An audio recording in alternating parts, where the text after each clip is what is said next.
Olá a todos e todas. Estamos aqui hoje com uma amiga, grande amiga, Clarissa Monteagudo, jornalista, premiada inclusive várias vezes, que tem acompanhado o movimento de intolerância religiosa aqui no Rio de Janeiro desde o seu início.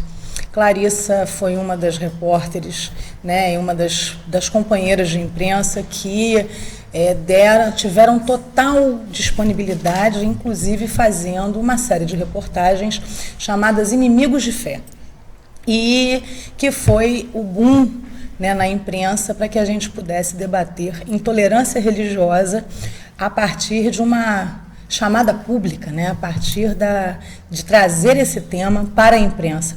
Clarissa, um prazer receber você, viu? Nossa, um prazer enorme estar aqui com você, sempre um dia de muita felicidade, ver uma militante, guerreira, incansável como você, da religião, da justiça social. Então, em primeiro lugar, muito obrigada pela possibilidade de falar a vocês. Em segundo lugar, compartilhando, né, esse mérito com todos os jornalistas lá do Extra, né, que desde então vem trabalhando nessas questões. Nós temos seguidas denúncias e o jornal sempre se esmera em... Tá? Então, se eu não tivesse aberto esse espaço dentro da redação, com meus editores trabalhando juntos, fotógrafos, os motoristas, né, o nosso Noel, querido, que de algum lugar nos acompanha, que foi quem esteve comigo na reportagem, ele não está mais entre nós. Então, eu sempre lembro da minha equipe, do mérito da minha equipe. Então, compartilhando com os meus amigos o mérito por essas reportagens, eu aceito, fico muito lisonjeada com seus elogios. Imagina, Clarissa, a gente que agradece. Clarissa, como é que foi, assim, né? Conta pra gente como é que foi, porque também tem uma coisa de interesse do repórter. Por mais que você tenha abertura num jornal ou num veículo de comunicação, é preciso ter o interesse daquele que faz a matéria, o interesse e o comprometimento. Como é que foi isso para você? É muito difícil falar sobre a série Inimigos de Fé e sobre o meu trabalho na imprensa em relação à religião, sem falar que eu sou uma profunda apaixonada pela religiosidade brasileira. Isso permeia o meu trabalho desde o início, da minha vida profissional. Por alguma maneira, eu estava sempre no meio de matérias ligadas à religiosidade, e o jornalismo mudou a minha espiritualidade. Ele me fez descobrir o mundo e descobrir um campo maravilhoso. Eu acho que se a gente é brasileiro e não conhece nada de espiritualidade, a gente está perdendo um tempo danado, né? Não, e uma coisa interessante, né, gente, é que Clarissa tem uma formação. Clarissa é química, não é isso? Sou química. A Clarissa primeiro fez a graduação... Já vão achar que eu sou bruxa, olha isso. A Clarissa primeiro faz uma graduação em química para depois fazer jornalismo na UFRJ. Sim. E é uma passagem muito diferente, né? Muito diversa. Como é que foi isso? Eu gosto muito da ciência, né? Eu era muito feliz na Federal de Química, eu estudei no UFRJ. Antes eu já tinha uma formação na Escola Técnica Federal de Química, e ela foi muito importante para mim, porque fazer um curso técnico adolescente te dá uma outra maturidade. Eu comecei a trabalhar muito cedo, meus grandes amigos da vida vêm dessa fase, mas é aquela história, né? A gente vem de uma família que não é rica, desde sempre o adolescente é motivado a encontrar um emprego logo. Eu fiz um concurso para a Federal de Química para conseguir um segundo grau que meu pai não precisasse pagar, porque essa é a realidade, né? Só que chegou na faculdade, eu via que eu tinha um caminho muito bacana pela frente, eu já tinha estagiado, eu consegui passar para a Federal, eu fiz Química na Federal, já tinha trabalho, tinha tudo, mas não tinha amor pelo que eu estava fazendo naquele momento. Hoje eu entendo que a química me traz uma visão diferenciada das coisas, porque eu tenho uma facilidade muito, muito grande de trabalhar em grupo. Isso vem do tempo da ciência. Uma curiosidade sobre tudo, uma facilidade de investigação que vem também do tempo da ciência. Eu trabalhei muito com pesquisa científica, tenho grandes amigos pesquisadores científicos hoje, são conversas maravilhosas, mentes muito brilhantes. Aquilo abriu, me deu mais maturidade cedo, mas eu sabia que o meu trabalho era trabalhar com o humano. Não era pesquisar ouro, que eu estava fazendo. Ouro eu não falava. E aí o meu laboratório é um lugar de dissipação, vejo um lugar de concentração. Ia todo mundo para lá falar. Ia todo mundo contar história. Eu fiz um chá às 5 horas da tarde, os pesquisadores ficavam tomando chá, batendo papo, e ninguém mais trabalhava. Falava, não, eu vou fazer esse negócio de contar história o meu trabalho. E aí eu fiquei muito angustiada na época. Eu fui procurar o UFRJ para tentar uma transferência, me falaram que eu não podia, que eu tinha que fazer o vestibular de novo. Eu acho que foi ali, foi um primeiro momento que eu mostrei determinação na minha vida. Eu tinha vindo de uma escola técnica, meu pai não tinha dinheiro para pagar um pré-vestibular, eu parei tudo, já tinha salário como química, falei, não, vou começar tudo de novo. E aí eu ficava num colchão, na época a gente tinha se mudado, mas não tinha cama, meu pai não tinha dinheiro nem para comprar cama, porque como é que pobre se muda, tem que comprar os móveis todos. Eu ficava em cima de um colchãozinho estudando 12 horas por dia. Passei no vestibular de novo e fui para a FRJ de novo. Eu era a única pobre da turma. Sim. Só tinha eu. Hoje em dia, agora fui fazer uma palestra lá e fiquei muito feliz pelo sistema de cotas. Eu via muitos iguais a mim. Muita gente relatando pegar ônibus, muita gente relatando que já vai entrar para o jornalismo com uma visão muito diferenciada da cultura popular. Porque eu acho que é isso que me liga à cultura popular. Eu vim do meio popular. Eu sou popular. Eu não falo do popular. Eu sou popular. Eu nasci na Penha, eu fui criada no subúrbio. Então, esses ambientes populares, para mim, eles são revestidos de eles fazem parte da minha identidade. Eles não são o outro, eles são a mim, né? Então, eu tenho uma escuta muito digna do personagem popular, porque eu me identifico com ele. Ele não é muito diferente de quem foi a minha bisavó, de quem foi a minha avó, de quem eram os meus vizinhos. Então, especificamente a religião, ela acontece na minha vida, eu acho que até de um meio mágico, porque eu me apaixonei pela Umbanda através das entrevistas pelo jornalismo. E hoje a Umbanda me acolheu e eu sou uma pessoa da religião umbandista, eu sou umbandista. E eu descobri a Umbanda fazendo matérias. Eu brinco dizendo que Preto Velho, para mim, quando eu era garota, com 20 anos, era o Tio Barnabé. Para mim eram estátuas de negros antigos e figuras literárias. Eu não tinha noção do que era um Preto Velho. Se você pensar, eu vinha de uma classe média. A classe média não tem conhecimento do que é a religião afro. Esse conhecimento é vedado. Eu vinha de uma família católica branca. Para mim, fora o catolicismo, o resto era folclore. Não era religião. Então, quando eu entrei em contato através do jornalismo e vi quanto conhecimento, quanta tradição, quanta coisa bonita existia na religião afro, falei, por que a gente não vai conhecer? E aí, de conhecer, eu fui investigar. De investigar, eu me apaixonei. E hoje eu sou uma religiosa. Mas eu não quero que a minha religião seja piada na novela. Eu quero que ela seja respeitada. E as séries de matérias que eu fiz, elas combinavam sempre denúncia com informação.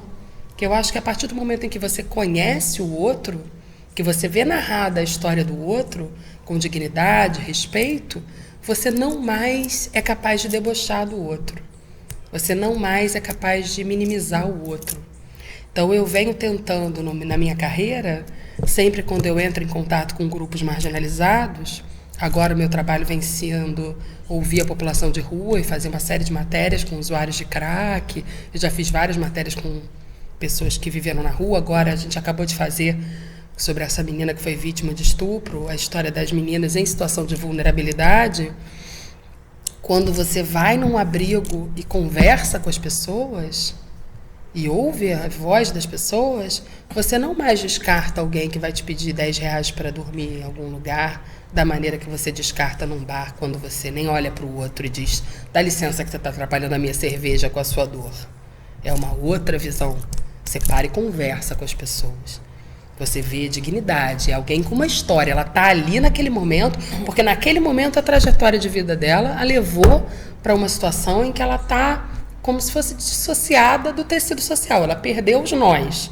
Ela não tem família, ela não tem trabalho, ela não tem para onde ir, ela não tem onde dormir, ela ali não... Porque nós somos feitos disso, né? Dos nossos nós. Eu sou mãe de alguém, sou filha de alguém, sou irmã de alguém, sou empregada de alguém, trabalho com alguém, e isso me constitui como sujeito. Em algum momento, por alguma quebra, algum nó, algumas pessoas saem dessa rede e passam a perambular. E ali são filhas de ninguém, netas de ninguém, trabalham para ninguém, vivem perambulando.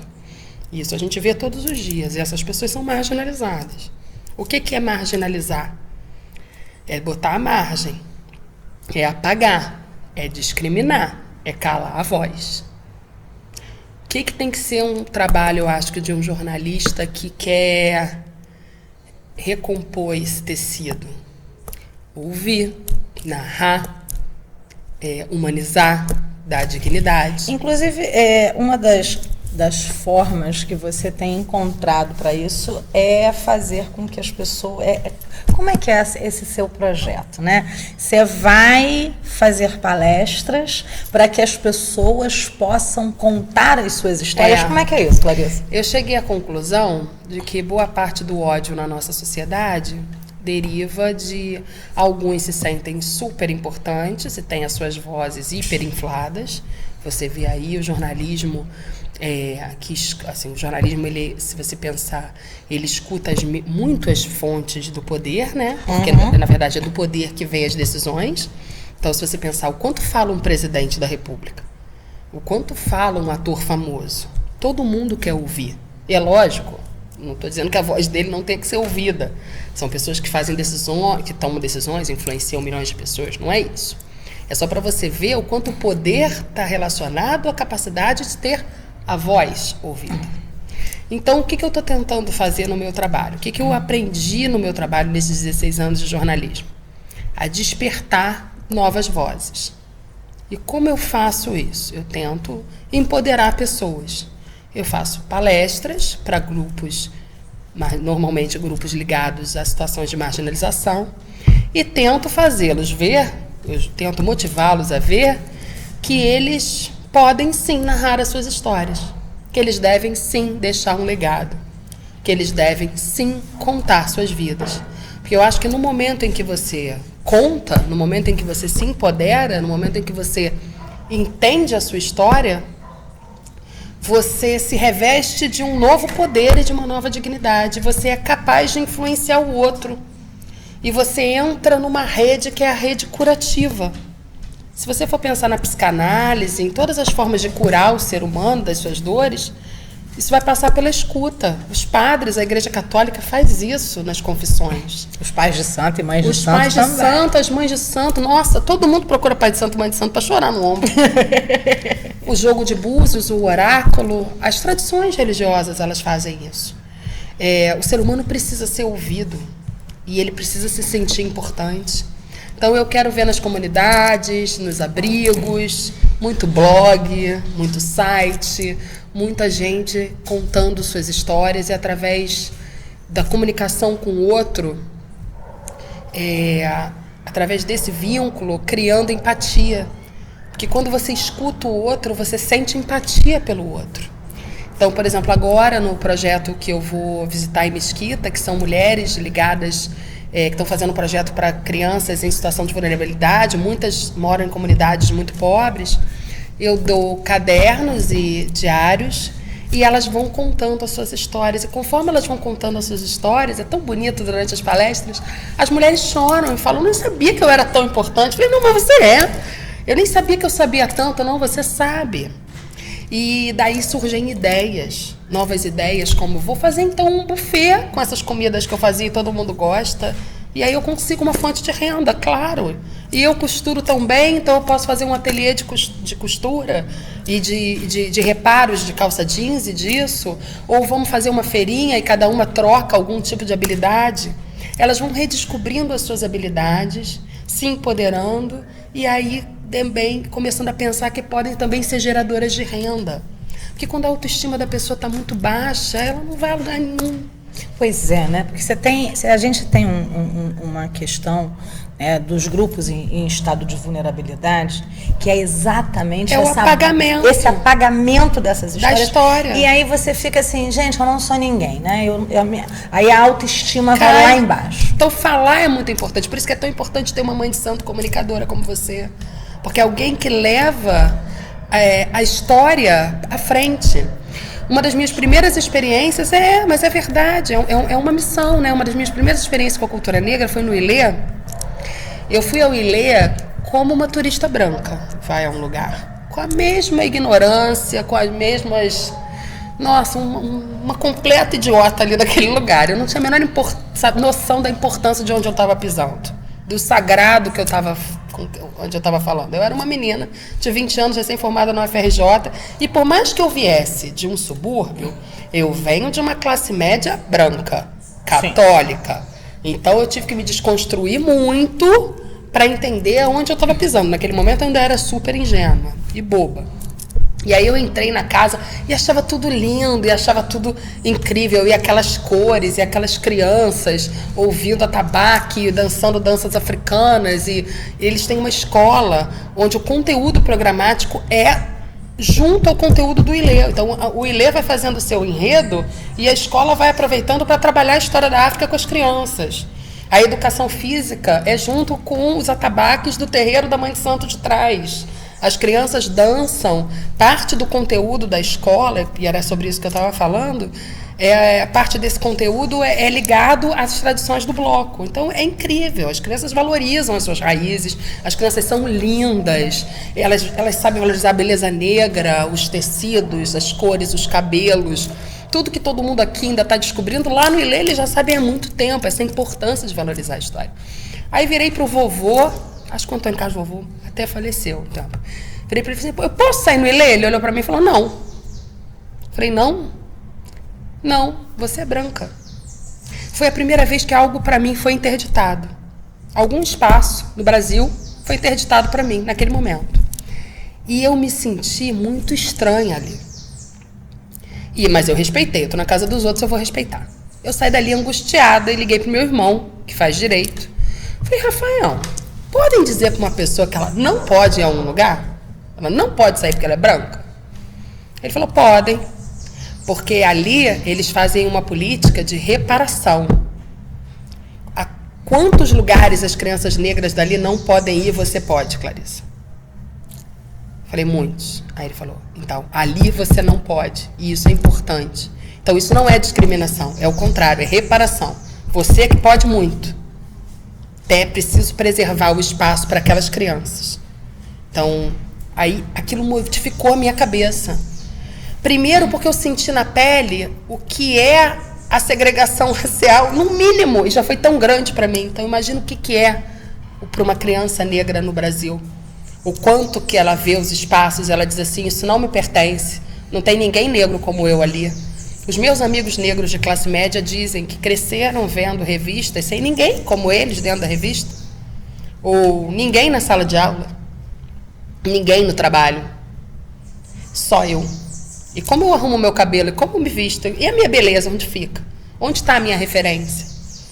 Então, conforme eu fui aprendendo com essas experiências, eu fui me modificando. Eu fui entendendo que, de alguma maneira, o meu trabalho poderia também ser uma forma de... Eu poderia fazer mais do que contar boas histórias e escrever bem. Eu poderia, através do meu trabalho, dentro das minhas possibilidades, contribuir para que essa distância diminuísse um pouco.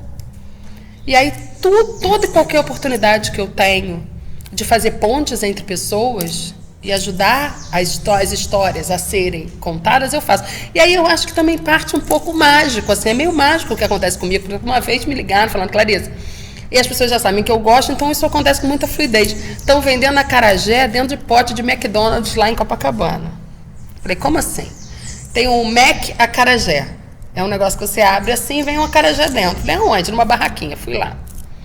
Cheguei lá, era um recipiente muito legal de isopor que o menino fazia. A maioria das pessoas tinha que comer acarajé e sair. Lá em Copacabana não tem muito essa coisa do subúrbio, da pessoa sentar e poder ficar, né, comendo ali.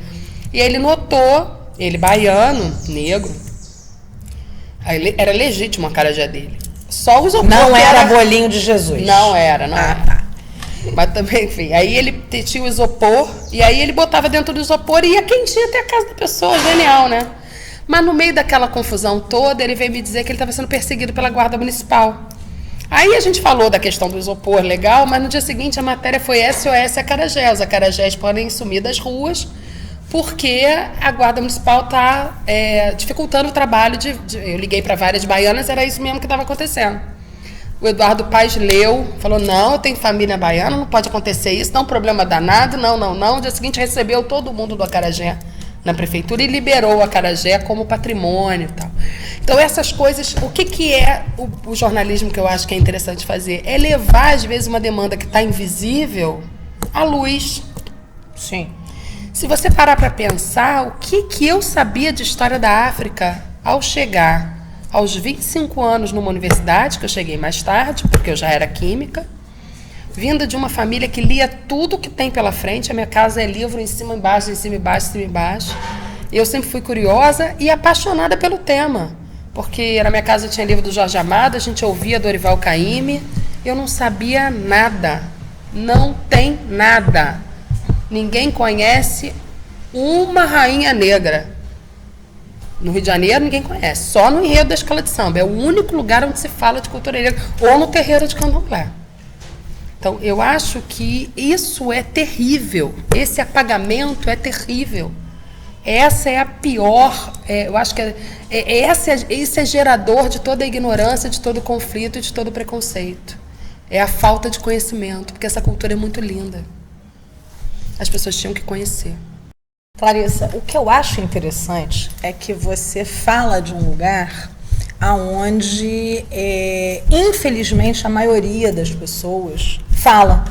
Né? Você tem, quer dizer, o religioso do candomblé, o religioso da Umbanda, o pessoal do movimento negro, quem nasceu nesse lugar, ouvir assim, nossa, eu cheguei aos 25 anos e eu não conhecia uma rainha negra.